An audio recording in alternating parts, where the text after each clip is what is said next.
Well, it's April. No, it's not April 11th. It's May 11th, isn't it? May 11th, and 7:32. We'll start the Richmond Housing Committee meeting tonight. So, do we want to just introduce our guests? Shall we say tonight? Yeah. Yep. So, who do we have? Martha.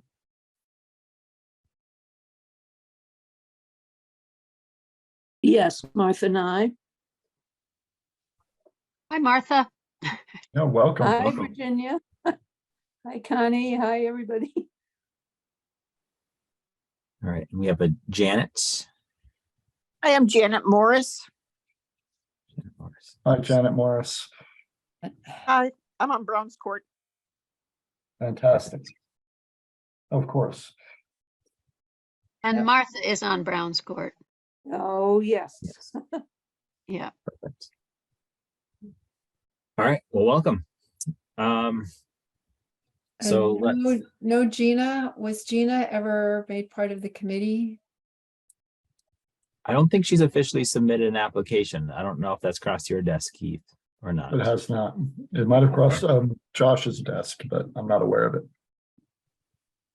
Okay. I'll have to just send her. I'll send her a note and just check in.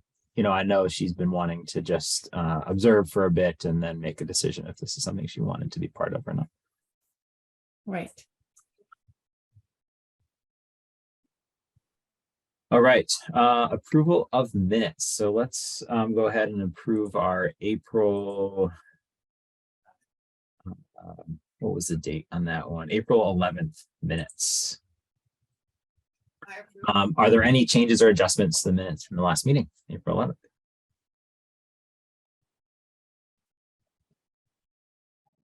Say no. Then we'll accept the minutes as they are written. We can move forward. And I'm assuming, Keith, have you already posted those on the website? I think Duncan did. 'Cause Duncan, I was going to go ahead and do that, and I noticed that it was all taken care of. So Okay, perfect. And Yeah, those usually- are posted.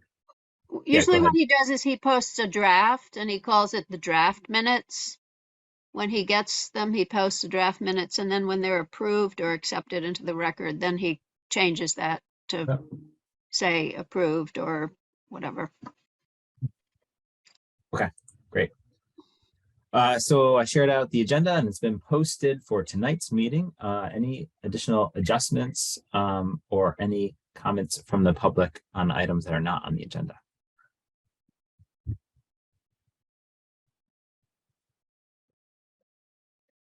Well, I think we can talk a little bit about S100, but we can do that under the Planning Commission update. That would be fine.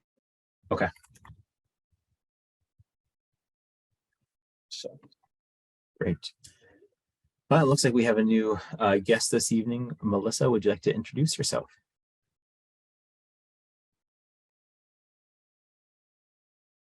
Hi, sure. Hi, it's a little dark in here. Hi, I'm Melissa Wooliver. I have lived in the village for about 30 years and I live on Tilden Avenue. Fantastic. Nice. Hi, Melissa. Hi. Were there any, did you have any comments that you wanted to share this evening or anything you wanted to? Yes, I just had a brief remark about the housing report. Okay. The one that was posted, the draft report that we have posted on the site, I'm assuming. Yes. Okay. Well, we'll get to that this evening. So we'll talk to them. Perfect. And welcome, Gina. Oh, good. Hi, thank you. Sorry, I'm a few minutes late, but I'm here. Good to see you. Thank you, Glad to you hear. as well. Perfect. All right. So we have a few items on the agenda tonight. The next item is around the recommendations to the Richmond Selectboard around the affordable housing research that we have done. So from the draft that was created in the past, from the past couple meetings, we worked on making updated copy that helps illustrate a little bit more some of the recommendations that we have. So I think we can talk through that. I believe that was also posted on the website ahead of time, so I'm assuming folks probably have had an opportunity to look at it. I can pull it up when you want, Mark. I'm pretty sure I have that power. Sure. Yeah, we can start talking about it now. So the Can we look at it while we talk about it? Yeah, that'd be good. Let me make sure I get the right thing up here. Affordable housing in Richmond, 2023. Does everybody see that? no. Not yet. Oh, that's because I have to share it. Yes. Bear with. I know I can do this.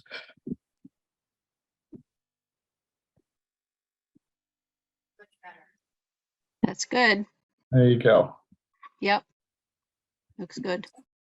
Perfect. Thank you. So the idea behind this is, right, we were asked to look at properties within potential opportunities, let's say, within Richmond to build affordable housing, and what would that take. So I would say that I typically in my day job work in the kind of the PowerPoint world here, so kind of opted for that method.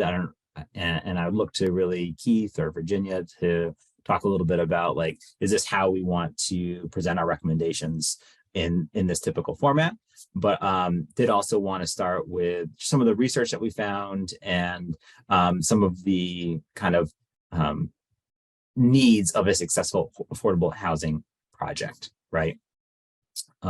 So we have this here. So basically going through the some of the affordable housing needs, and then broken out in a little bit more detail some of the potential opportunities within Richmond. So on the first slide here, right, there is obviously a significant need for housing in Vermont. Chittenden County, right, we have a campaign for 5,000 new units by 2025, with 1,250 being affordable.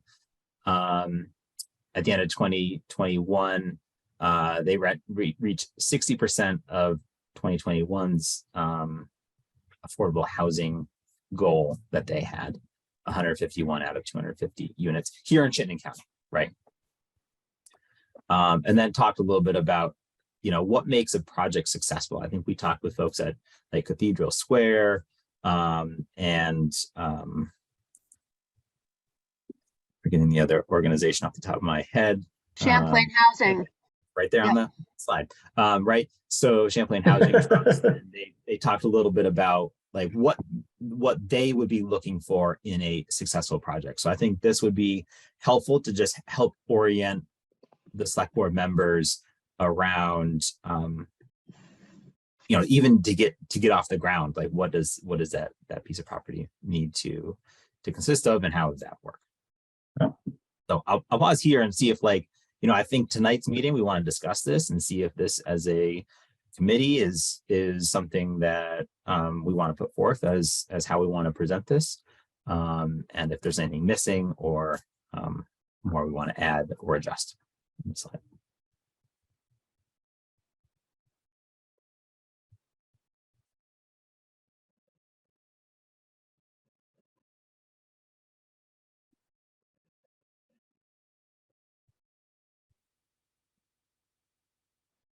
Mark, is there Yes. any information on recent housing units in Richmond?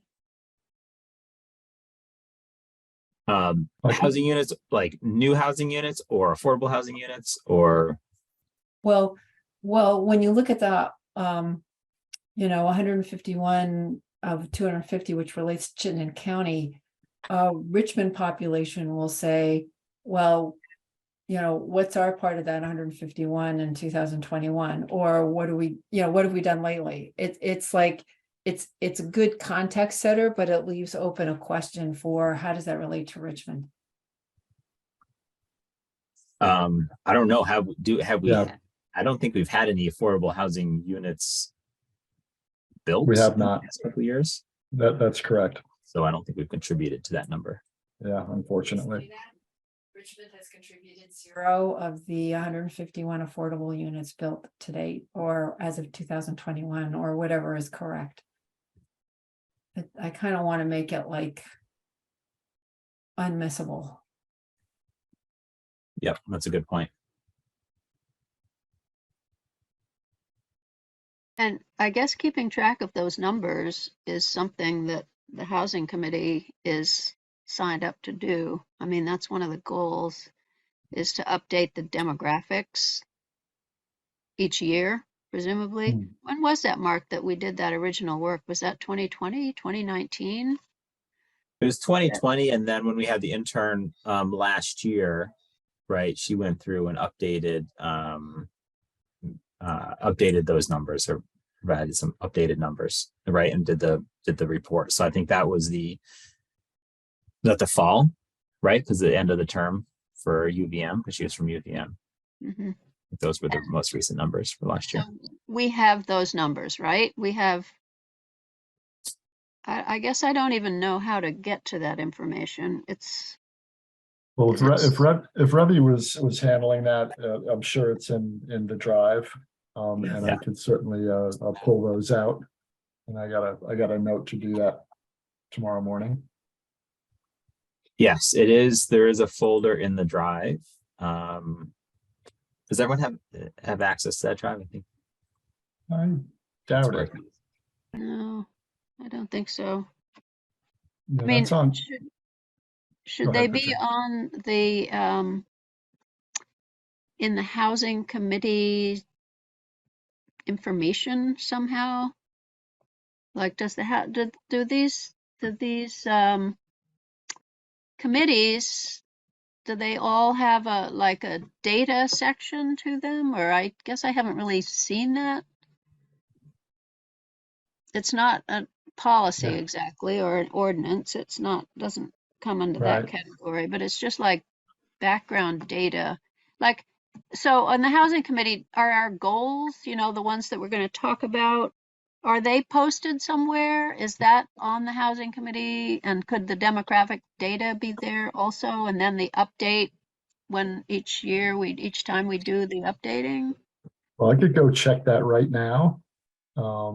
If you could hold on 1 second, but I'll leave this up. I'm going to go to a different page. So I will disappear for a second. Oh, you're still there. Look at that.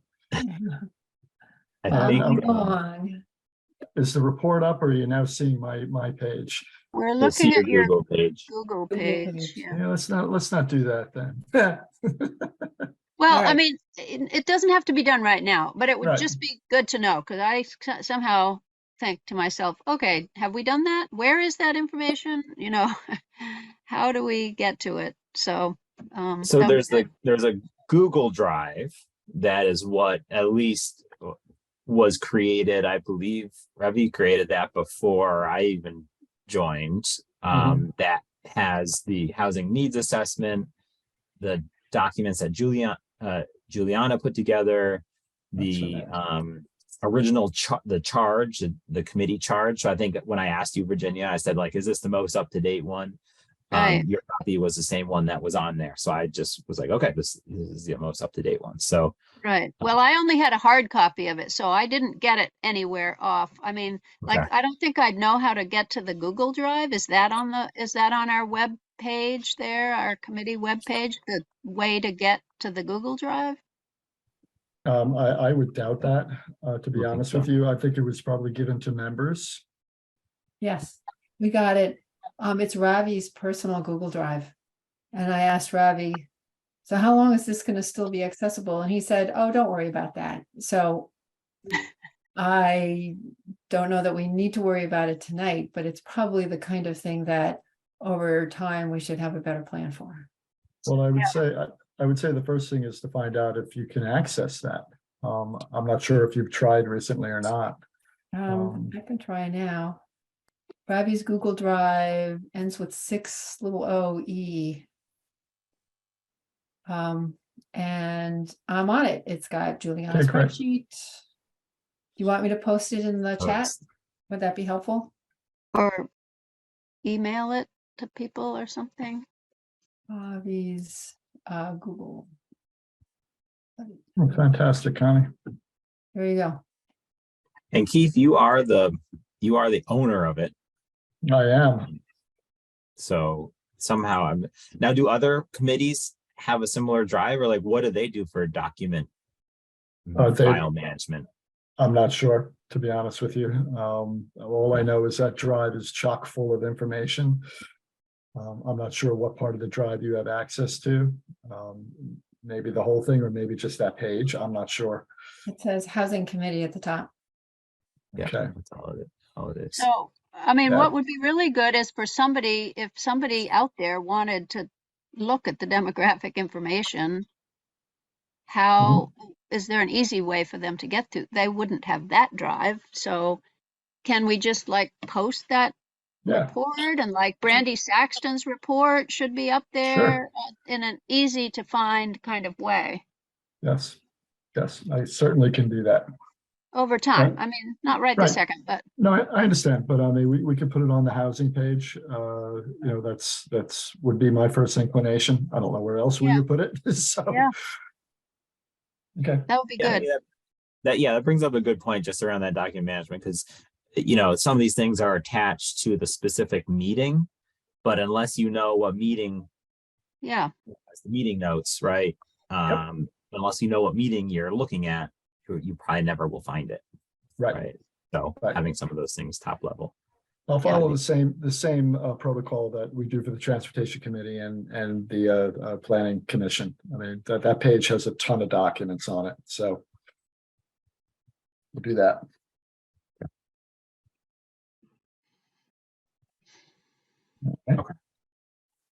Great. All right, so, yeah, so Mark, you're gonna add in here that in the year 2021, none of those 151 affordable units was built in Richmond, correct? Yeah.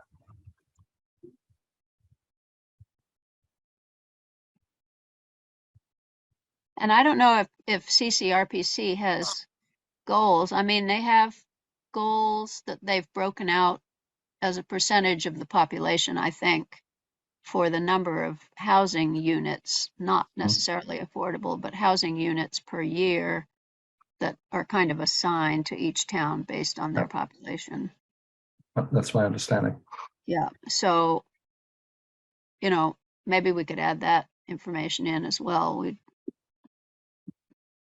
It's not exactly relevant to affordableness, but anyway, we ought to have that available to us. I know we've had that information before. We've looked at that information. It's like 25 units a year or something for Richmond. So you're talking about just in general, how many units were built in 2021 in Yeah. Richmond? It would just be nice to be able to have that information. I don't know if it needs to go here now that I'm thinking about it, but at least the affordable part should go here.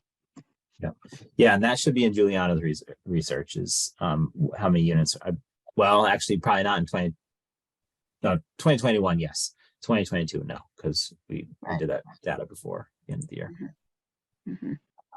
Right. Now, I didn't necessarily dig into this fact, but in the 151 number, or the number of units built in 2021, would that be considered like net increase, or would that just be an additional unit was built, but maybe two were taken off the market because of XYZ in that town? Like how how they're calculating that? I would hope it's an aggregate. That's a great question. I mean, it may just be this many were built in 2021. 151 were built, and we don't know anything about what any other Taken thing off the line. happened to any of the other ones, or Right. Well, the That'd be goal good. is new units, so they're probably reporting new units. New units of it. Yeah. Okay. All right. Anything else around just what makes a successful project, or anything that you think the select board would want to know just from a context standpoint? Like, this is not necessarily an easy effort to just be like, oh, let's build some units here and call them affordable, right? So where does this information that you have at the top of this slide come from? Is that from regional planning? That is from the that campaign website. I forget what it's called, but the Oh, 5,000 campaign Right. website that they had, and I looked at the press release, the most recent press release and data that they had. So I probably should source it. I can source this too. It's building homes together or something, Yes. right? That's a Yep. regional planning effort. So this information is coming out of the regional planning office, if that's where you got it. I think that would be good to understand where that information is from. Yeah. Yeah, for sure. Okay. Well, I we have can a move on. question. Oh, I have a yes. question about the projects. So when you are talking about a project, can you define what you mean by the project? Because we talked about affordable housing and how maybe we could address it in different ways other than having one big project. Like when you refer to projects and what's successful, some of that's relative. It's successful if it's helping somebody afford housing, to me. And if that's one unit, is that a project? Is it, because not obviously we're going to have a really difficult time finding a place to put in 20 units. With it sounds like from all the talks, maybe Browns Court, but other than that, it doesn't seem like we really have any place to do it. But if it's spread out over the town, where the planning committee has put in so much work to making different zoning areas able to put in more units, more housing, not necessarily affordable, but maybe it will be. To me, that's success and that's a project, but not necessarily, you're going to get out of the town now. And from a personal standpoint, like we have a structure which we're hoping to be able to sell to my daughter and my grandchildren so they can stay in Richmond. And, I'm hoping, this is why I haven't joined the committee yet, because I have personal reasons why I want to see the zoning come out here and being able to have two primary structures in the agricultural residential section. But in the meantime, we did apply for the VHIP ADU grant and were actually selected, and they're coming out on Monday. It's not a done deal yet because they have to look at it, but we might be the one affordable unit here. So I like it's tricky when you say success and you say projects, never mind affordable, but I know there's the technical number for affordable. Do you know what I'm saying? So when you look at successful projects, it's success to me if it's throughout the town in one here and there. And even if it's 3 families, I'm looking at my own family. If they can afford housing, they're hardworking people. If they can afford to stay here and they add to the community, great for us, right? Yep, So totally. Last September, we had Allison Johnson from Habitat for Humanity. So just less than a year ago. And she started out by saying that they didn't have any previous housing projects in Richmond so far. So she talked about the, 102 homes built and the hundreds of people helped and stuff like that. So I would say we're very interested in, 1 unit projects as well as other things that become of interest. I think we've been listening to as many different kinds of ways of doing this work as we could possibly find. So Yeah. yeah. And maybe we couch it, or we couch it by saying something like successful new build or large scale housing projects or something along those lines, right? To define, but because you're right, if we worked on a project to encourage folks to take care of that, take advantage of that grant, like that is yes, a project that we would do, but it's not like what we would see in other communities per se.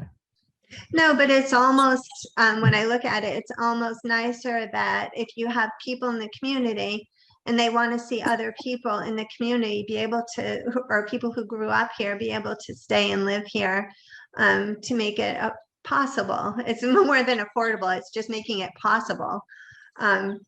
Yeah, so to me, success would be even 1 or 2 or 3 people who personally take it on themselves to help somebody else. Because the big, huge project, not everybody can do. Or Yeah, so I would say two things to your point, Dina. One, in the last slide, I think I put in a couple things around, hey, where could we look in other areas to help support affordable housing or the ability to just live here in Richmond, right? And maybe, this here, well, the research we did here is more what I would say is like a large housing project, right? So, further investigate when the project, investigate if there are options outside of the village that could be developed. Encourage, maybe we add something here that's like encourage other types of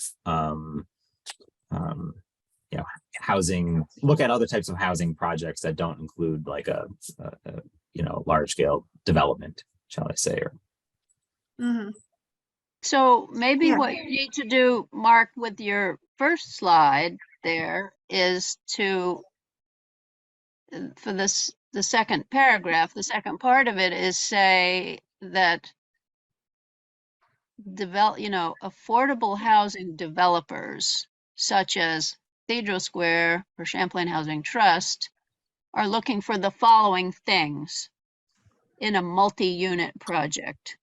Because all of the things pretty much that you have down there are, as you say, large scale or multi-unit or whatever. They all relate to conversations that we've had with the nonprofits that are doing this work. So, maybe that should just be about Cathedral Square and Champlain Housing Trust. And then, you have another paragraph that says there are alternatives to these that maybe we haven't considered yet, or there are alternatives in terms of smaller scale projects. What do they need? Well, I don't know. We'd have to think about that.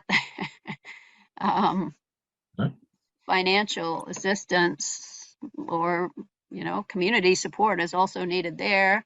But Habitat for Humanity is one type of an affordable housing, small scale project. And then there are other ones like Gina's project, that are just brought by individuals. And there are the grants, there are the ADU, the $50,000 for the ADU pilot program. So it seems like maybe that needs more work. Yeah, I think, provide that information that, hey, there's other options here besides trying to put all your efforts into one large project, potentially. I mean, that's kind of what we've looked at so far, is we've looked at having talked in several different venues kind of to those NGOs who do this large scale work. That's kind of mostly what we've looked at here. So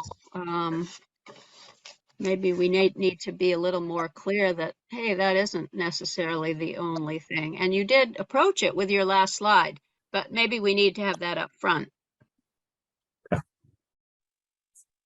Can I ask a question? This is Janet Morris. Yep. Just wondering, is it possible that, before someone had made the statement that, here are the numbers and Richmond has provided 0 affordable housing up for, towards this goal.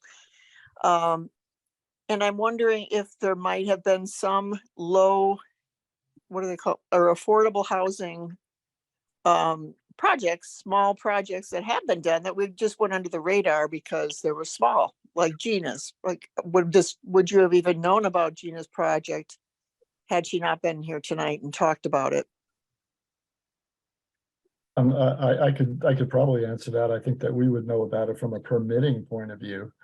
And Gina's project will most likely require an accessory dwelling, it'd be considered an accessory dwelling unit, and that would be allowed, you know, and you just need a permit for that. Okay, And so the others, yeah, there are certain What- metrics that you have to follow as far as what is actually what constitutes affordable housing. It's a certain percentage of your income, and I believe there's a couple other issues that go along with that for that to fall into that category. So okay, thank you. absolutely.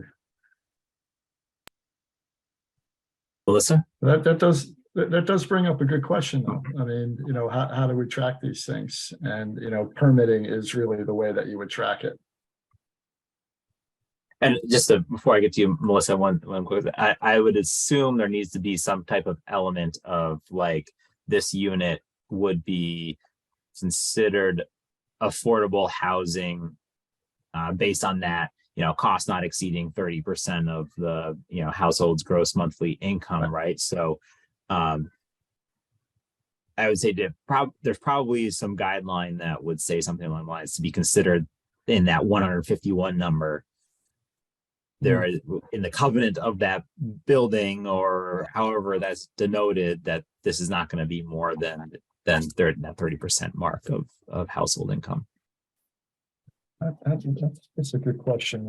I got my juices flowing on this one. So Yeah, and I mean, there are some other kind of related questions with the Jolena Court apartments, which granted were not built in 2021, so they have no effect on these numbers that we're looking at. But when they were originally built and rented, they claimed that some of those counted as affordable housing because they weren't perpetually affordable. They weren't, you know, designated to be affordable housing, but in fact, the people renting them, this was counting, you know, it was not more than 30% of their income because those units are so small. So, I mean, I don't know how that works, how you would keep track of that, but yes, and the breaking out of it, that's what's got me thinking here is how do we approach that aspect of it?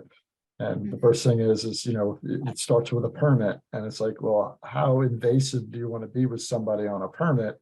You know, you're going to ask them about that. I mean, do I have a line on there that says it's just considered affordable housing, and have a little blurb that says this is what constitutes affordable housing? Do you want to answer this question? Yes or no? I don't know. That's just something I'm just going through right now in my head.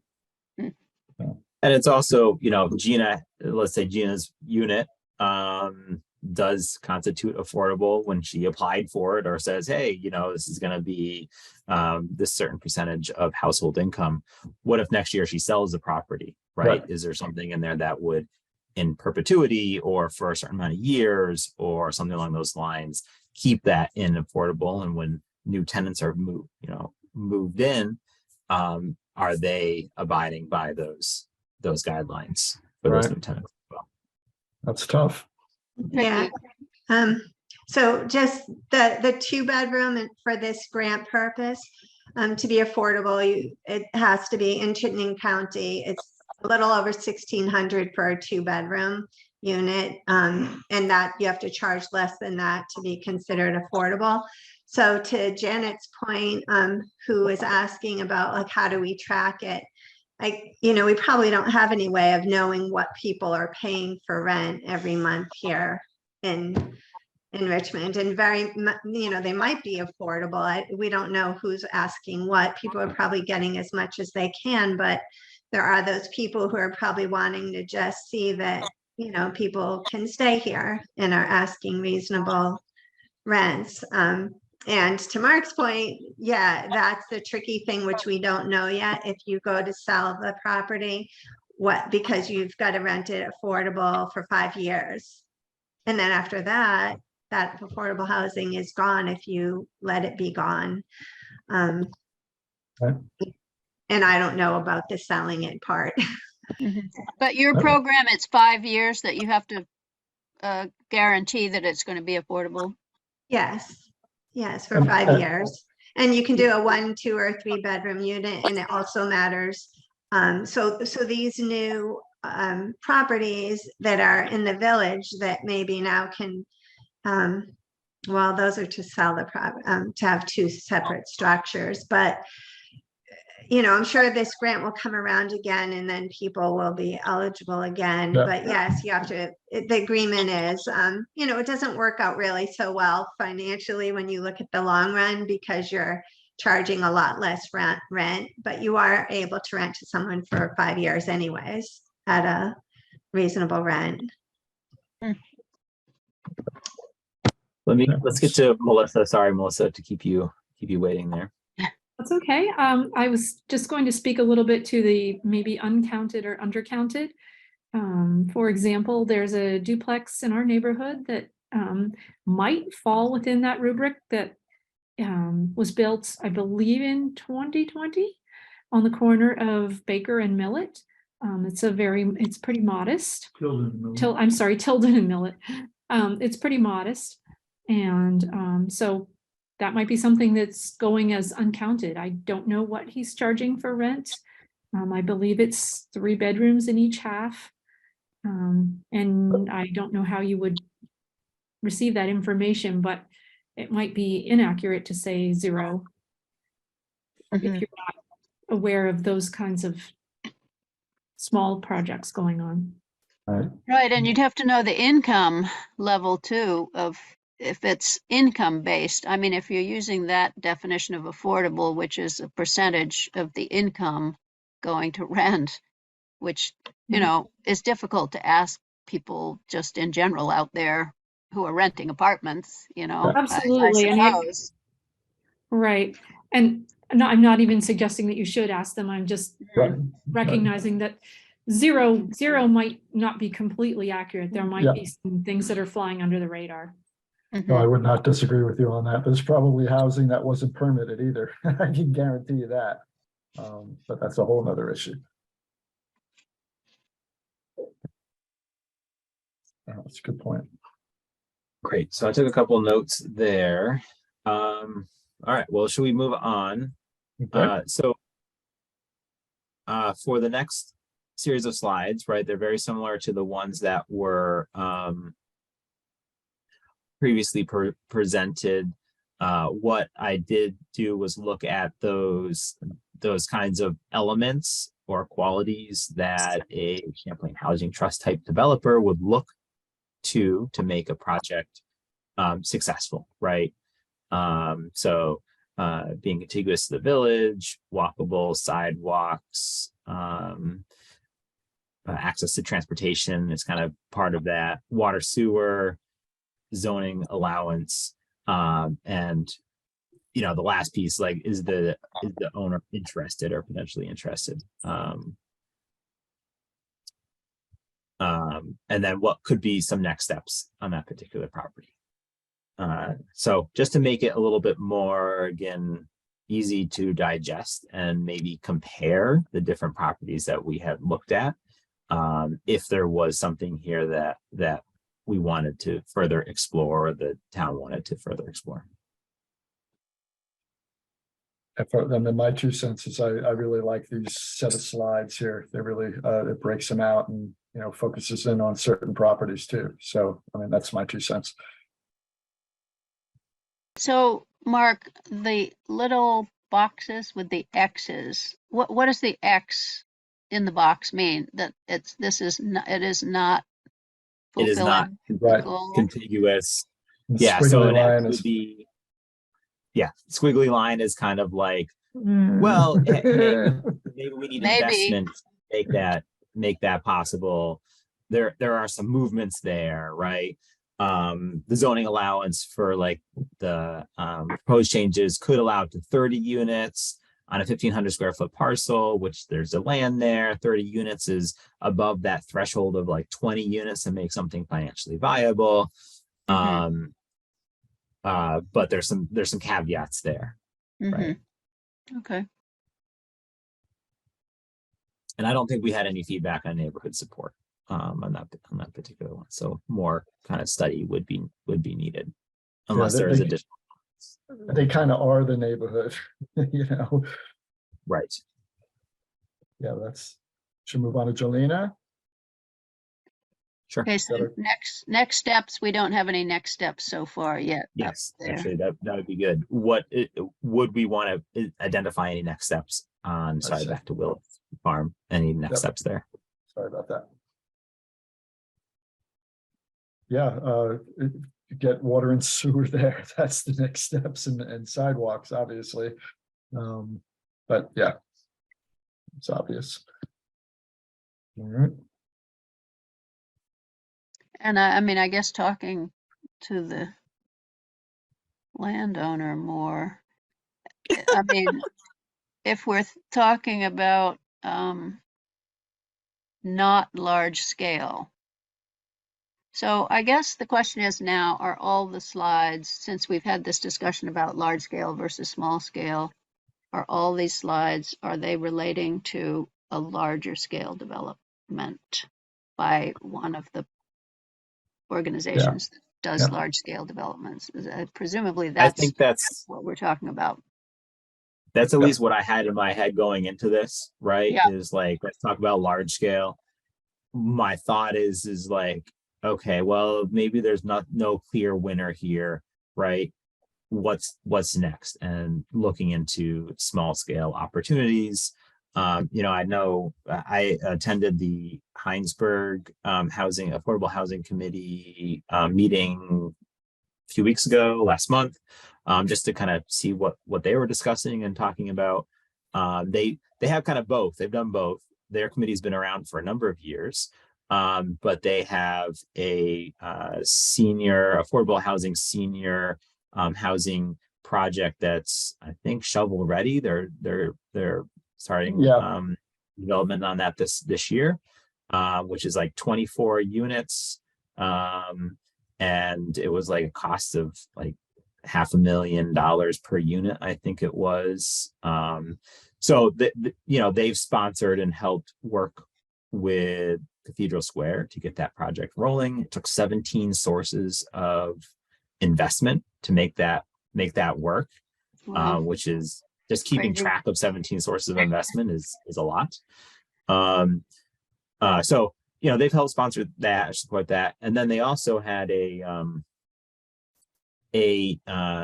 evening open house discussion about, actually, I think that same grant that Gina mentioned, right? To say, hey, are there folks in the town that want to know more information about this? Let's sponsor an evening to talk about it and see if there's way to kind of help promote that program, right?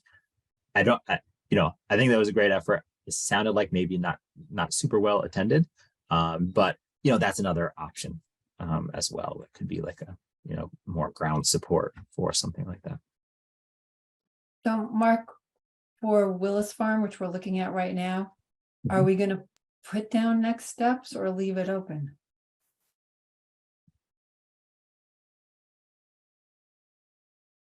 Well, I forget what I put for next steps for the other one. I mean, I think some of it would be Well, like Jolena is going out, talking to the owners more and researching programs more, or talking to the owners for the Far Farm, or it would honestly it- probably the same for Willis Farms. I mean, if there was like some way to find 5 sources of investment for the Willis Farm development, and we did the legwork, maybe they would be interested in moving in that direction, right?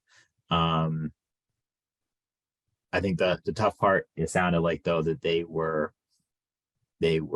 wanting to retain ownership of the land, which it sounded like was a no-go for Champlain Housing Trust or Cathedral Square.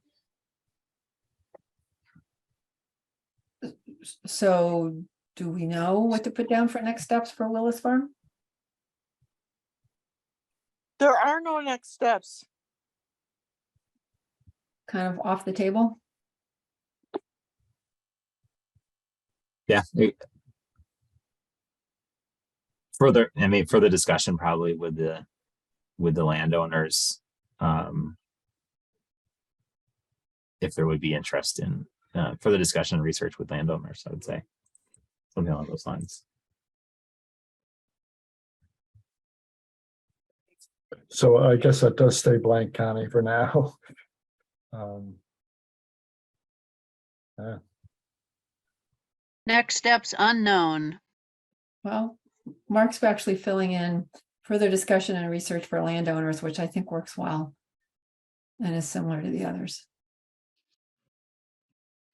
Yep. I mean, I think you have to give landowners a reason to do something other than be nice people, which they already are. So maybe the work, I mean, maybe the work of this committee is being more able to support individuals, owners who are interested, but don't have the resources and don't have the time to do the research. So it's not a partnership in a formal sense, but it's the support that the town can give. If our commitment is to saying, how do we fill in what it is that we can fill in, the spaces that we've got, you do that in partnership with what the owners care about, because they're the landowners. And obviously, as well as the people who are affected by that land, who are the people usually living right next door or across the street or something like that. I think it's a long-term kind of activity to build this kind of development in existing structures or among existing structures. So you have to, do the legwork and provide the data and the opportunities and then see how it works out. So I think that's likely to be a similar next step for all of these opportunities, because the perception of Brown's Court, they're all owned by someone who's not the town, but even Brown's Court got plenty of stakeholders that also are, need to be duly considered and understood and reflected on in terms of what our goals as a town are. So it'll take time. Yeah, I like the idea of potentially being the board specifically is to be kind of a clearinghouse of information also, especially on those smaller projects. We could start going down that path and have that information at our fingertips for people who want to do that. I mean, that's one step. Yeah, I mean, if we had gone through to this landowner, any of the landowners and been like, here's a package, here's a roadmap to achieve your goal and make this affordable, that's a lot easier. They're like, oh, okay. But also, do we have the skill set and the ability to do that? Because it's pretty complex, right? Yes. I mean, this reminds me of the way the Richmond Land Trust operates, which is to build those really long-term relationships, but it's very personal, like the members of the land trust go and talk to people on an individual basis over years, to build that kind of relationship and to understand how it would work and how it would work for the future, owners of the property or people who are giving up ownership of the property. So anyway, it just reminded me, this conversation, of what I know about how they are very patient with building those relationships. Yeah, it's the same with the agricultural community too. Yeah, you got to build those relationships over time. 100% right. No. All right, well, here we are, Juliana Court, the Buttermilk development, right? There's a few more check boxes here, right? It's obviously in town, water, sewer. There's a zoning allowance for this parcel, and obviously in the village. I think from some of the discussions, at least we've heard, they're not actively interested in affordable housing. But again, if this was something that was, here's a path to get some additional sources of funding to make this more financially viable, it could work. It could potentially work for them. But this would be again more long-term goal for like phases 3 and 4. Right, and I was gonna add that to that because this next phase is, before the DRB as we speak. So they had their meeting last night. How did It that? wasn't approved last night. It was continued. The application's incomplete. Got it. Okay. I know that Revy had been working with them somewhat on the NDA concept, on the neighborhood development area concept, Mhm. to have something to offer, because that gets you out of paying some Act 250 fees and other kinds of fees. So Right. it's- if you can have a neighborhood development area and the town can be involved in declaring that, if you can make it into that, certain benefits accrue. So Yeah. the hope was that there would be enough benefits that would be persuasive. Part of that is in S100, this bill that is the housing bill that looks like it's going to pass entirely. So, at some point we'll have to talk about that. But anyway, so the hope was to have something to offer to Jolena Court.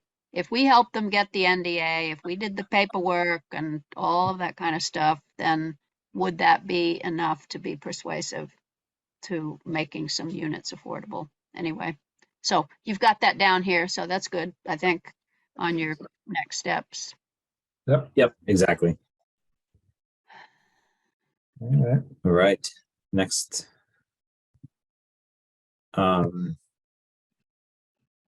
So Far Farm, if we were to look more at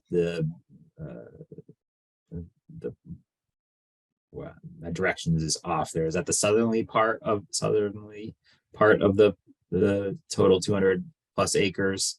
I think, that's relatively contiguous to the village, right?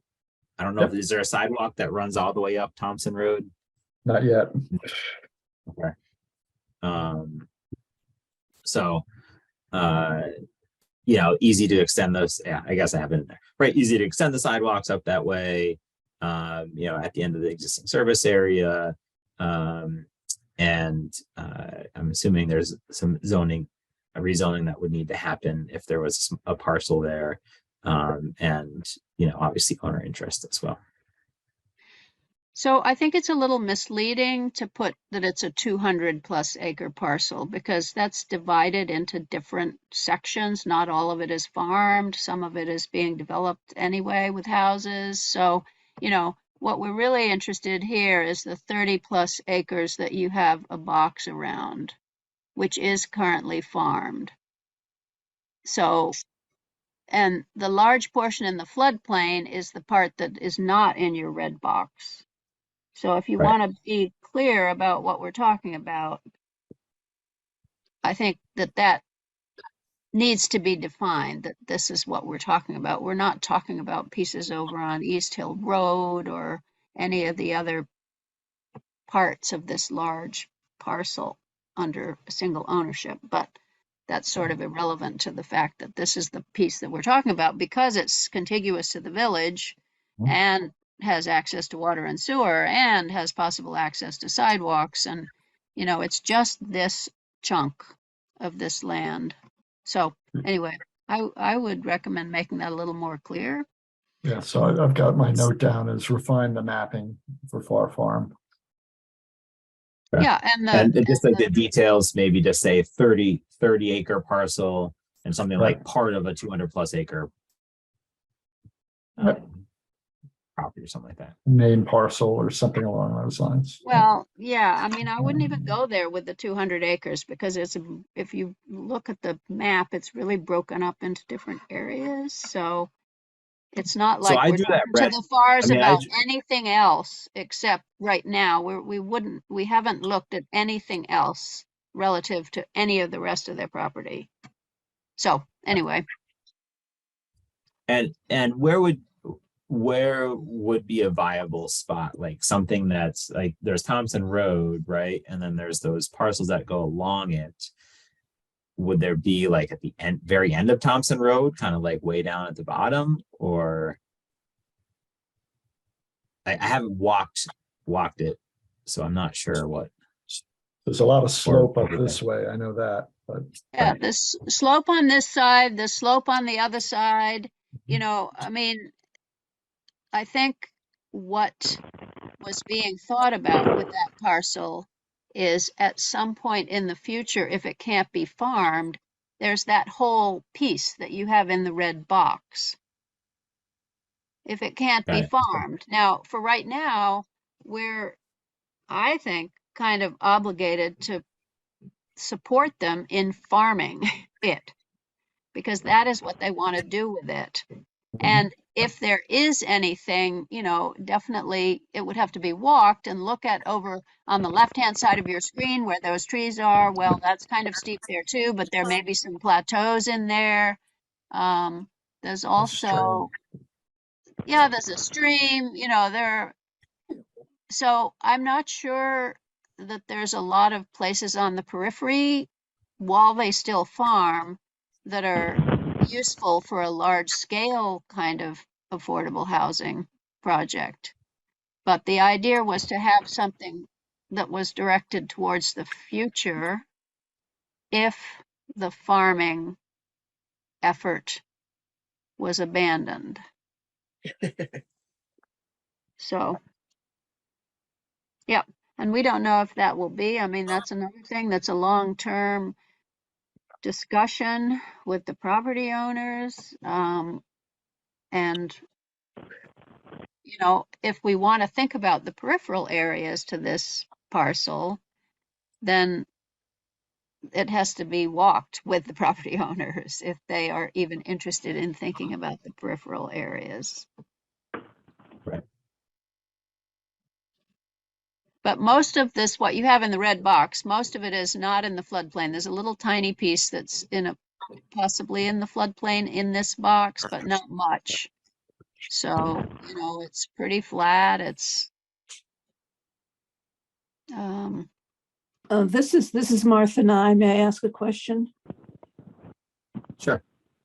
The town has its town garage. yep. How many acres are there for that? And is that a viable possibility? The town garage could easily move someplace. Well, that's an interesting idea. Yeah, so Martha, the town garage lot is at the bottom of the red box on the left-hand side of Thompson Road. Right. So the last parcel down there, the last lot, I think, or maybe, anyway, it's it's this one on, here. yeah. So,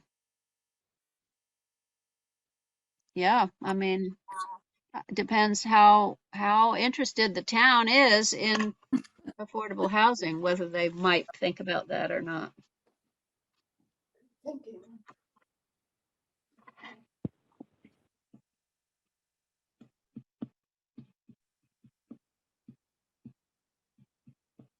Can I say something?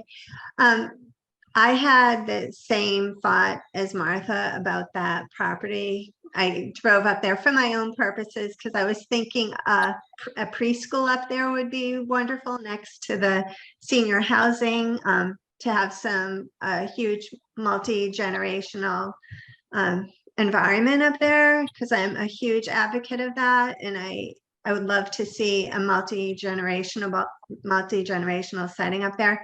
But I was thinking the same thing, that town, those truck, I mean, can those go somewhere else? Does Richmond have other space to put those that's not as valuable a space? And does the town own that? Did we buy that? Did you purchase that from them? Or is that still owned by the FARs where those trucks are? Well, we could certainly find that out. And I mean, there is the building there that is, you know, an investment of the Mhm. town. Whether they'd want to abandon that or not, I don't know, but possibly. And we could find out Yeah, what size that parcel is.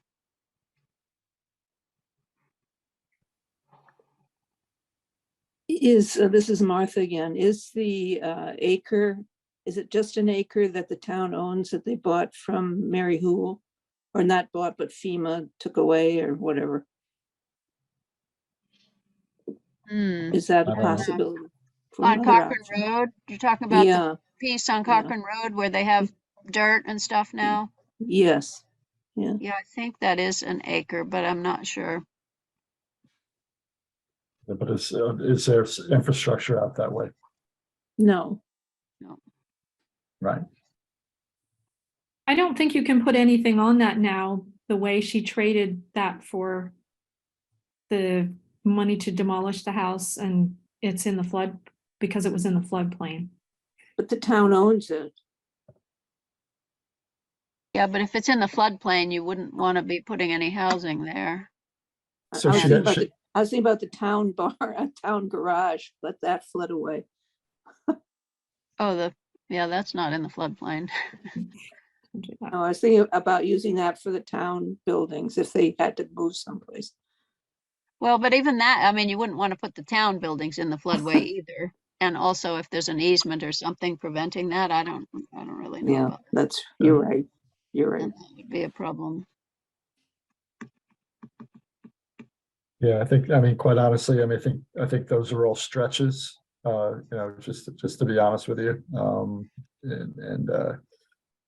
If anything in a floodway, I mean, if Mary had that property bought out, you know, it's a FEMA buyout, you know, that's, all bets are off. You're not developing that property at all. No.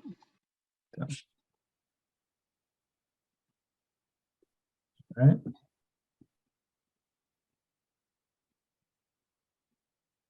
I don't know, Melissa, did you have a question? I don't mean. Oh, to- I thought you were moving on to the ball field, so. Yeah. We can do that. Is that okay, Mark? Where is Mark? Is He's he still gone. here? Oh, he's having problems. Oh, okay. He's connecting. He's almost there.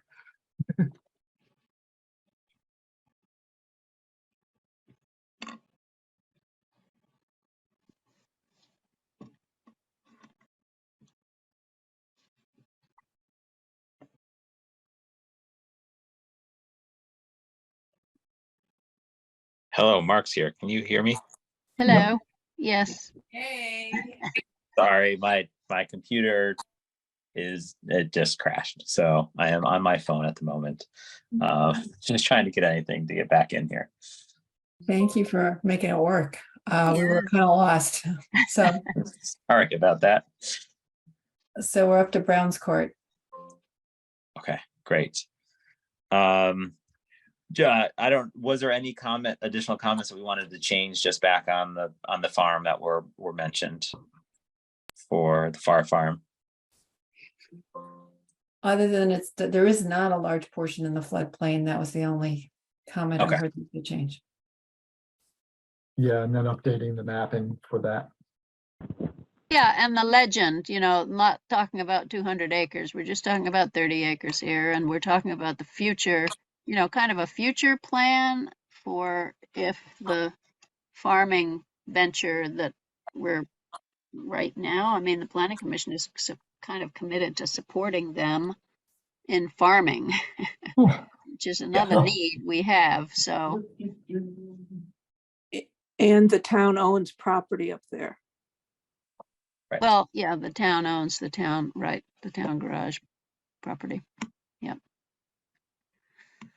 Okay. Great. Well, let's move on then to Brown's Court.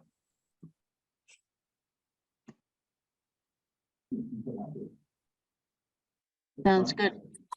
Who's running the screen share? Oh, I now think that was Keith. Is Keith there or did we lose him? we've lost Keith. I don't know. I'm back. There you are. I just had to get some bubbly. Okay, so we're moving on to the Browns Court ball field. Oh, there you go.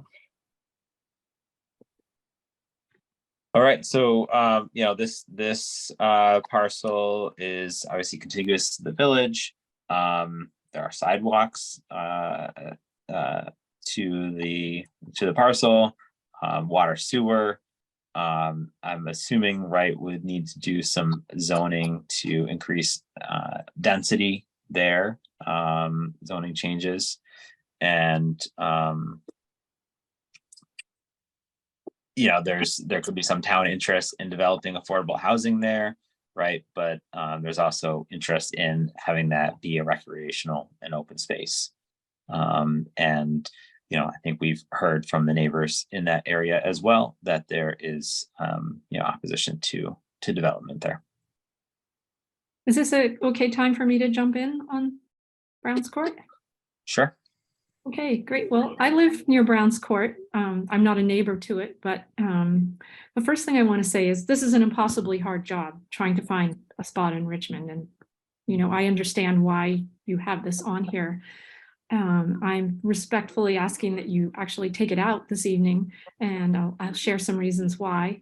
The first is that Linda Parent told me that there's a covenant on the ball field. She has seen it, she couldn't locate it, but it says that it is supposed to remain open recreational space as a ball field. The second is that this is the girls' field. There were 2 teams up there this evening of girls, late elementary, early middle school age, 2 teams playing. There are about 29 vehicles up there for the game this evening. The third is that a lot more people use this space than you might think, not just a ball field. It is a green space and a cool space. It enhances our high density village living experience. I live personally on a lot that is 0.19 acre that is on a hillside, so there's not really any room for me to walk around on my property. That's where I go to walk, as do many people in this larger neighborhood area. It is also used by the Richmond Elementary School physical education class. There are 2 trailers up there full of bikes and other recreational equipment. And in all fair weather, they walk down from the school and use the field for PE class. I've also seen other classes come down to the ball field, such as kindergarten, to do exercise, to go for a place for a walk. A lot of neighbors use it for walking. Again, I live in the village, it's a high density here, and it's our place to walk. It's our green space and enhances our quality of life here. So I respectfully ask that you please take it off the list. And I know the list is dishearteningly short, but it is vital to our quality of life living in the high density village. That's all I have to say. Great. Oh, Thank I you. have one more thing, actually, just so you're aware, there's already, and this was how I ended up coming to the meeting tonight as I walked up at the ball field yesterday. There's already a sign up there that says "Save our ball field." Hashtag. Oh, really? So, yeah. May I make another comment regarding Browns Court Field? This is Martha. The senior center plays co-ed softball, and we cannot have access to that field because there isn't enough space until after the Little League has ended. So when you talk about recreation space, there doesn't seem to be enough recreation space for all ages in our community. Right, and I And guess we also for me, this is the girls' field. This is where the girls get to play here. Support And girls. that's great. Whoever's playing there, I don't have any problem with that. The senior people did not get up in arms and say, gosh, why are those kids, why can't we have it during the, so from Monday through Friday, we do not have access to that field from 4 o'clock until 8 o'clock in the evening. Because it's already, somebody's already signed up for it. I don't know, it was described as Little League to me. I don't know whether it's boys or girls or who it is. So It's girls softball. so we are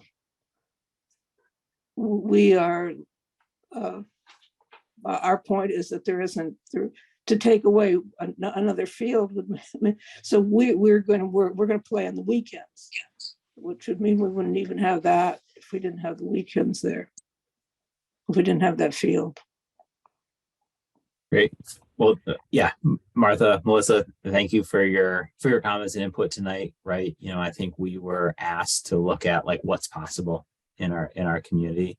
I'll say my daughter goes to Richmond Elementary. She walks down there with Mr. G's class, and they play in gym class and stuff like that. So, you know, I think we're all members of the community, and we're trying to figure out what works. Right. There's competing priorities that we're trying to sift through and understand all around, right? There are also folks that don't have places that they can afford to live, and they want to work and support our vibrant community. So it's looking at all of those factors, and I think that's part of the process here tonight, and that we've been going through for the past few months, is looking at what is out there and what could be possible.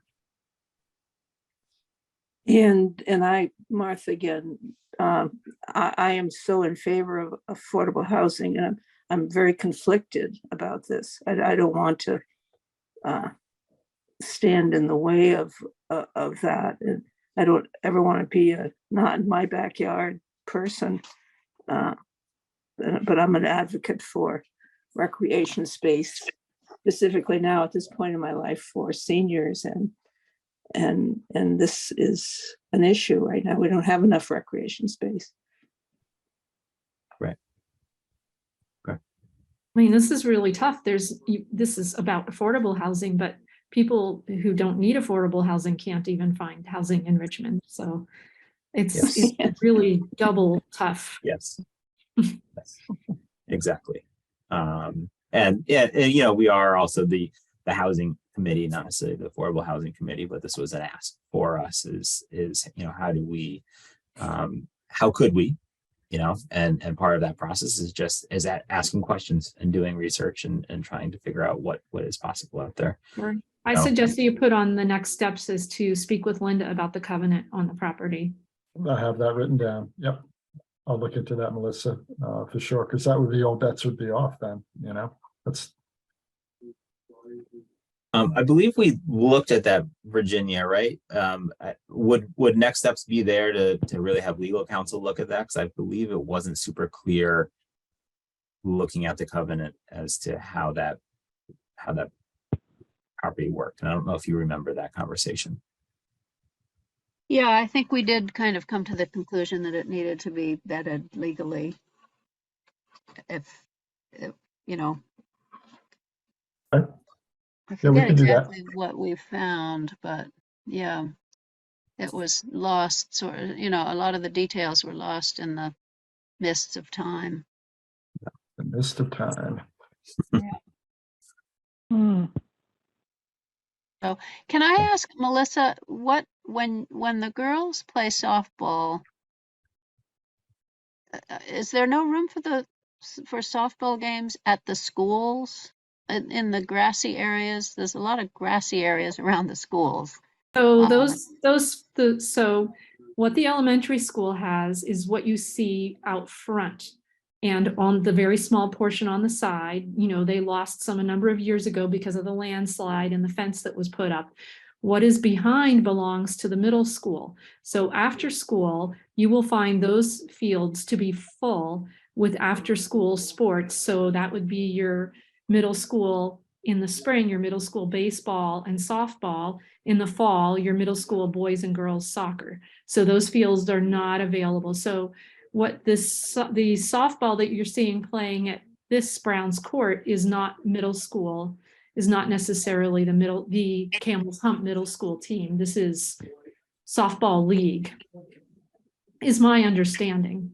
They're not wearing Camel's Hump middle school uniforms. They have their own.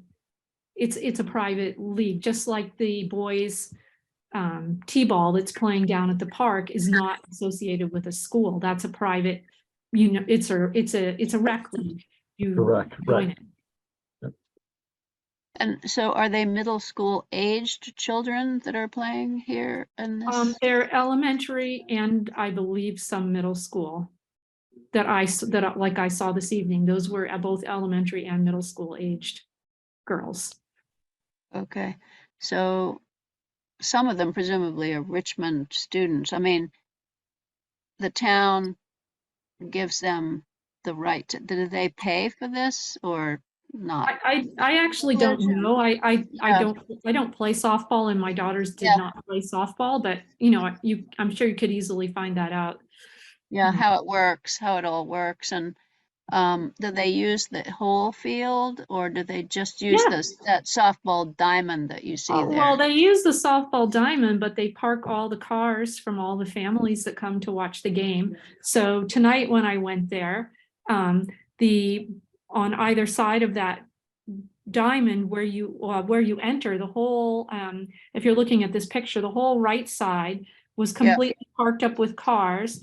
And then the top portion was parked up with cars till you see it kind of dip there at the top. So the whole top from the top right-hand corner of the parcel up to the top and then down to where it dips was parked with cars. And then from the top right-hand corner, the whole way down that.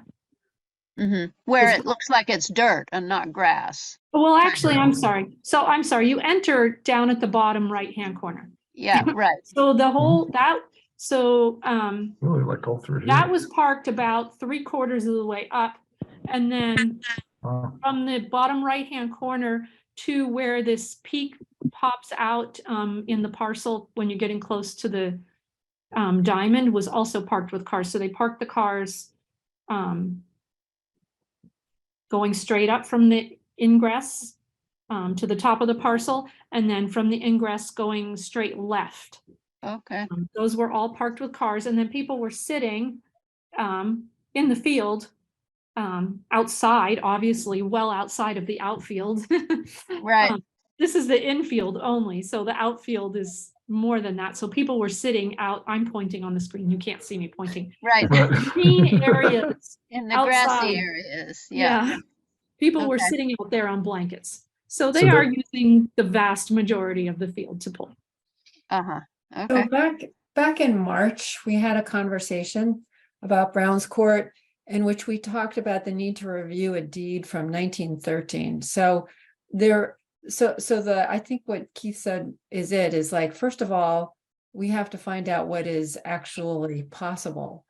And then based on that, there's a lot of other things to figure out too, as Mark has noted here, but the next step is probably doing legal review. Because whatever it is, we should understand it and then go forward from whether it's a historical covenant or whether it's a deed or whatever it's a title, whatever it is, we should take a look at it. So let's, for now, I think that's the next step. And I don't know that there's a lot of other stuff we can say about it until we know the answer. I would agree with you on that. And the last thing I want to do is waste time. So, if that's where it's a hard stop, it's a hard stop, and if it's not, we'll, figure it out. But, we can see the writing on the wall regardless. So. Is Keith, is that something you could run by Richmond Council and just, if that is the end of the line, then. Yeah, I'll go ahead and review it. I'll talk to Linda. I'll reach out to her tomorrow morning, see if I can't get that digitized for me and I can look at it over the weekend. And then I can get it to council on, next week, and certainly before the next meeting. Sure. Thank you. Yeah. Okay. All right, and I think we have one more slide here. So next steps, right? If there's one project, I use the check marks that has the most check marks. Do we want to go down that path of further and get investigating and taking the next steps for one of those projects, right? I don't think we have the manpower for doing that for all of the projects, right? Investigate if there are options outside of the village that could be developed as affordable. I think getting back to, let's see, was it Gina, your point of looking at projects, right? Are there other projects that don't include the development with some of these, or a development with some of these larger outside development partners that we as the committee could look at to investigate? Right, and that's probably the last thing I would add here, which is also like the infill options here, right? Like, are there options within the from S100, from the grant for accessory dwelling units, you know, that we could help promote or leverage? And, you know, I mean, apart from the big NGO developers who really kind of won't look at projects that aren't contiguous to the village, have water and sewer and sidewalks. I mean, you know, you don't have to have water and sewer. You can have a community system. You could have a community system if you were trying to make more than one affordable housing unit. If we were going to make a small, like, cottage property with 6 cottages on it or something. I mean, you can have a community water and sewer system, and maybe you can, you know, make other arrangements in terms of transportation. You can have, like, if it's a senior housing, supported senior housing, you could have vans, you know, that go to the village. Or, I mean, we haven't really looked at any of those things. We've only looked at the big NGOs, how they would operate to make any kind of significant amount of affordable housing. But if we are kind of, you know, striking out on all of those, then we need to get a little more creative, I think, and think about the outlying areas and, you know, think about options a little further away. You know, I mean, we may not get something that has town water and sewer and sidewalks and or public trans. I mean, that's the other thing that they like to have, the NGOs, for their projects, is they like to have public transportation. Many people don't have cars, but, you know, maybe there are other systems like the retirement communities that have their own transportation. So anyway, that could be on this. It's not exactly infill, but it's non-contiguous affordable housing. And of course, the, you know, the multi-unitness of it, the building with multiple units, is what makes it cheaper to build the things. So it may be a multi-unit building, but somewhere else that's not in the village. We may have to go there. So anyway, just a thought. Mark, do we have a timeline by which we are expected to submit this report? I don't think I don't so. think so. So do we want to do, here's where we've gotten so far and what we need to look at next, or do we want to keep on working on it before we submit a report? I mean, So- I'm almost, yeah, go ahead. Go ahead, Mark. Go ahead. Yeah, I'm almost like, you know, to a point, like, is this a chapter we want to continue writing here, or is this a chapter we want to, you know, move forward? You know, is there something here that we want to continue moving forward with, or is it, let's close this chapter and move on to other potential opportunities like the infill options, or a project outside of the village, or you know, those types of things. And I'm just going to say my opinion as a person who's just attended, you know, a number of meetings. I feel like this chapter is closed. Like, I don't want to be the naysayer, but I feel like these the landowners have said, no, we're not interested. And they've said it a number of times. And I don't know if we know why or not. So if we even can make a difference. I mean, I know with the Far Farm, I know there's some sort of like multi-generational thing going on there, and they seem to want to do their own thing right now. They really don't seem interested. And I feel like we almost need to respect them, everyone who they all said, no, we're not interested. And it seems like we're putting, you, not me, but you have put so much time and research into this. And it just seems like maybe it's time to just, all right, this isn't working. Let's look at the next, what else can we do? I Well, feel like the Thank you, select board Mark. has to know at some point Yeah.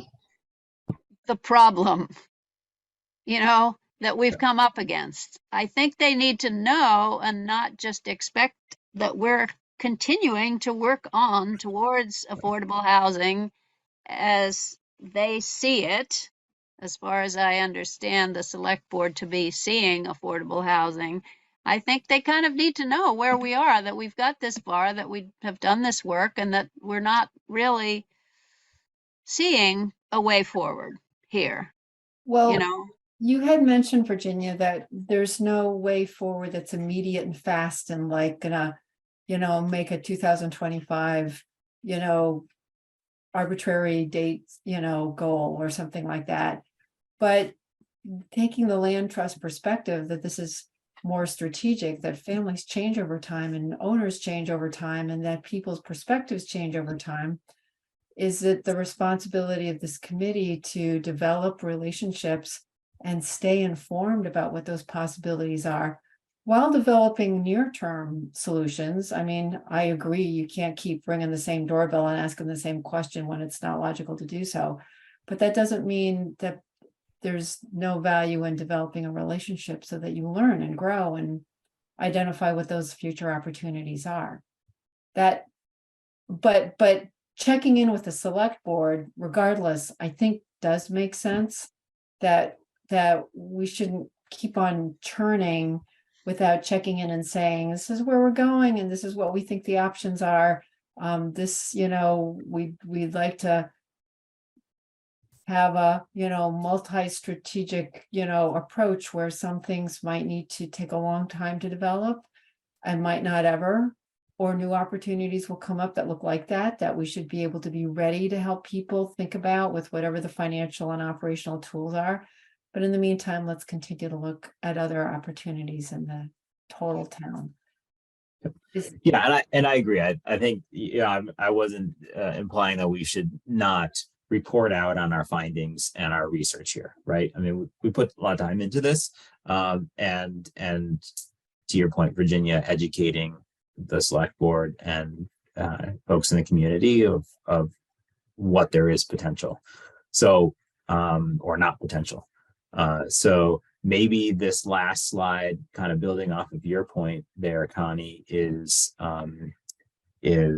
okay. Here's our near-term and long-term goals here with this, right? Like maybe there's no super near-term opportunity to develop one of these parcels, but here's what we're planning to do long-term. And in the near term, here are the things that we're working on, which I think ties into the next agenda item here. And I know, being cognizant it's 9 o'clock, of looking at our charge or our charter, right? And what goals do we want to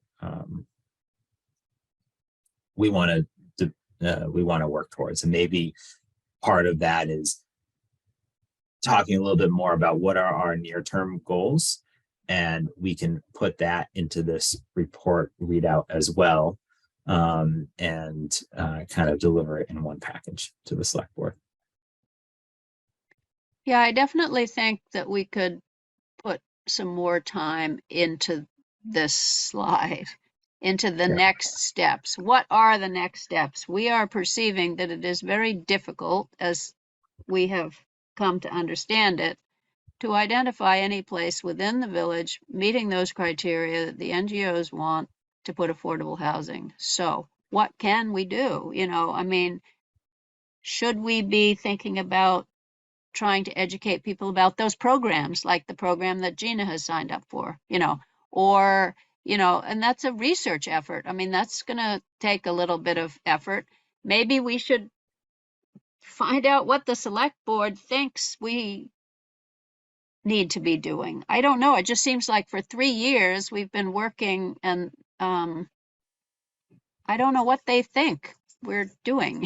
you Well, they've know? also changed a little bit in 3 years. There's some new members. Yeah, there's new members. Are they so gung ho about affordable housing, or have they kind of put it to one side? And maybe we should be Well- working on our demographic study, or it Well, we should seems like, certainly check in, but we should have a good ending slide. And I don't know that it needs to have a wholly updated charter, although it should certainly be consistent with what we think the charter would include. Because whatever it is, the select board is going to say, well, if you think this is they might turn it back to us to say, well, keep moving forward in the direction that makes most sense to you. They are a pretty collaborative group as far as I can tell so far. So being mindful of the time, Mark, do you want to work on this slide page a little bit more? Do you have a sense of it, or do you need to talk about it more? or maybe all of us, you, me, Connie, Gina, anybody can kind of try to come up with some ideas about where we can go from here, and we can send them Yeah. in and, send them to Mark, and we can kind of try to figure out what the real options are so that we're Are we doing allowed to work on a something useful. collaborative document together? That's such a stupid question, but with the meeting laws that there are in Vermont, I'm just wondering if that constitutes like a committee meeting activity, if we work on an asynchronously connected document. Well, you're not really supposed to have a discussion amongst a quorum of the members over the email. Which is 3 But- of us. Yeah, that's the 3 of us. It can go one way. I mean, you can talk to one other person. You could send information. Mark can send us information as long as we don't discuss it all amongst But ourselves. can we add to his Google slide document? Why don't you just write your ideas down, and then at our next meeting, we can talk about them. Wouldn't that work? Or write them down and you can email them to me and I can compile them. Just email them, you Yeah. have a random idea and send it, as long as we're not all talking about it. Okay, Um, ideas go to Mark. yeah. So I think next meeting we'll talk about this last slide. I think that ties into the housing committee charge, right? The last time it was updated was for the 2020 fiscal year. In terms of our short-term goals, honestly, I think there's a lot there in the short-term and long-term goals. And is that all still kind of pertinent to where we want to take the committee? So I have some ideas. I think maybe we table this for next meeting because it is getting late. And we can move from there. So the next piece is well, do you want to just to reorganize here a little bit, provide a planning commission update real quick, Virginia? Yeah, because we're pretty much done. So the select board has got the residential commercial packet. They're planning to vote on it probably at their next meeting. They have taken the Jericho Road parcels off the residential commercial district, which from our point of view has also taken away the multi-unit housing possibility. However, those lots are back in the high density residential district. We haven't talked about that at all. So, and we may be having to put in some multi-unit because of S100. So that's all kind of pending. And we haven't made a lot of other progress. So all of us are kind of waiting on S100 to see what it requires. Even the neighborhoods, Melissa, like your neighborhood, we're waiting to see what S100, this omnibus housing bill, is going to require in terms of multi-unit housing. So that's where we're at. More later. So the select board approvals on pause for that whole package until, in those two districts, until S100 comes out. No, not really, but Mm-mm. they haven't set the date yet for their final hearing because they made this change. They have to have another hearing, which will be their Okay. final hearing, which Right. shouldn't amount to a whole lot because the change they made was in response to the first hearing. So, And you that know, was I to don't know remove, the, and that was to remove the ability to build up to a 4-unit through a permitting process. What did they remove? so for the residential commercial district, which is currently East Main Street. Yeah. And we have added to that the Goodwin Baker building and that area. And the select board allowed that to remain as part of the new residential commercial district. So that can be multi-unit housing. They've taken the parcels that go up the Jericho Road out of the district, which lets them Got it. remain in their current district, which is the high-density residential district that we haven't really talked about yet. And also, those Jericho Road parcels border on the Tilden Baker Street neighborhood. Yep. So they may become, we haven't finalized that either, that process of talking about that neighborhood in there, which we're planning to make a special neighborhood, a special zoning district. So those Jericho Road parcels may go in with the residential neighborhood, or they may stay with the HDR. So they're hopefully at their coming up meeting, they're going to set up their final hearing date and have their final hearing, and then that district will be established. So I would add that the Gateway District there's been no changes to that at all. That's going to stay Gateway RC. There were no lots taken out of that. So that's pretty monolithic there. yeah, and that has the multi-unit housing allowance. It has the increased density. You can have up to 8 units per acre, although we're working in square feet now, but a little more than 8 units per acre out there. And that probably is, you know, most of that is in accordance with this S100, which is going to require that multi-unit buildings be allowed where residences are allowed. So. Okay. So there's no changes to the language in terms of what was written. It's just more about what parcels are included in or out of the district. Yeah, we hope that the only change is going to be the removal of the Jericho Road parcels. That's it. Yeah. Okay. So yes, Gina. I just want to ask Virginia, when, what is the next zone that you'll be looking at? Do you know? Well, I thought it was going really well so far. I've listened to you. You're in every meeting. You must do this 24/7. I appreciate it. yeah, well, not quite I'm 24/7. I'm patiently waiting for the agricultural For residential. the AR zone. district. Yeah, well, so a couple of years ago, our strategy was that the planning commission decided was they were going to start with the core part of the village.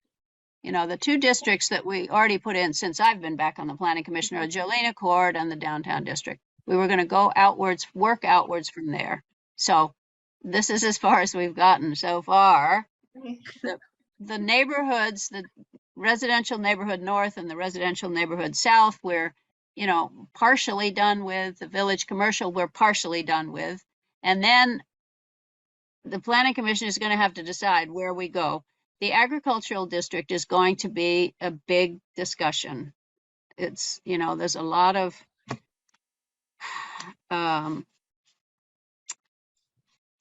impact from climate change to housing to the fate of commercial. So that's going to be a really big discussion, and it might be next. You know, we might just let the HDR kind of hang out there up there with Southview and Hidden Pines, and just let them do their own thing, what they've been doing for a while, and move on to the ag res district. That is, we have not established that yet. Unfortunately, I can't tell you the answer. Yeah. I Okay, thank you. I have to say I have to leave. Sorry, it's late for me. Yep. But I know that we have to look at future dates and times and also establish a next meeting. So would it be okay to talk about that next, and then I can leave and you guys can keep talking? Yes. So I was, Keith brought up a great point, tied into recruitment, adding members, and also to just changes in schedule, looking at moving this to maybe another night that is also starting earlier in the evening. So we're not up till 9:30. My daughter also has scouts on Thursday nights, so I'm running to that, back to here. So thinking that maybe an earlier time could also be more conducive to members wanting to join. I would think some of this hinges on, Keith, your availability and the other committees that you currently staff. Right. And Virginia, the other committees that you are currently on as well. So what may be the best way to approach that?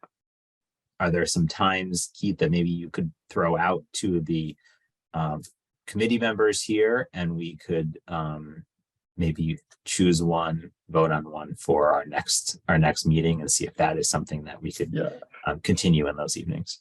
I certainly can send communications to you folks with a list of what would work.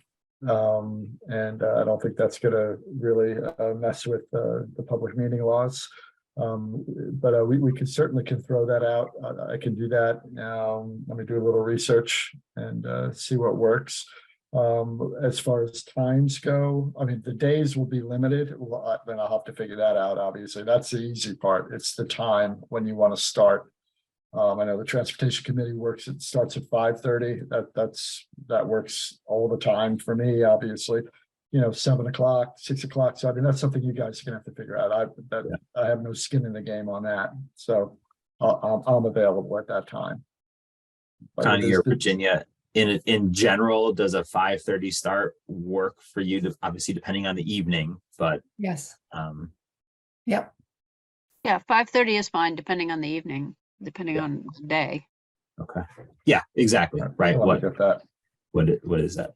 That would also work for me. So maybe we could get some times, and I don't think it violates open meeting laws to determine the next meeting date and time No. for having a discussion no. there. So I think we're good having a discussion about our next meeting. Yep. I'm So pulling your leg on that, by the way. So so to be determined at this point, correct? Yeah. Okay. And in terms of agenda items, I think it's the goals discussion, right? The goals / next steps, or other potential discussion. And then I still want to talk about recruitment, right? We're a committee of 3. So looking at what makes sense. I think in the intervening time, once we determine a date, I'm going to put something in Front Porch Forum to help promote the committee. I've been talking about it, but Gina, I don't know if you've thought more about wanting to become an official committee member as well. You bring a lot of great insight here. I'll be honest. The reason I haven't is because I feel like there's certain things I'm trying to do here with this property and for my family and for friends, like trying to provide housing, that I almost feel like I have a personal agenda. And although I can keep an open mind, I'm coming from a personal point of view. So, and maybe everyone comes with their own personal point of view. But I guess. Yeah.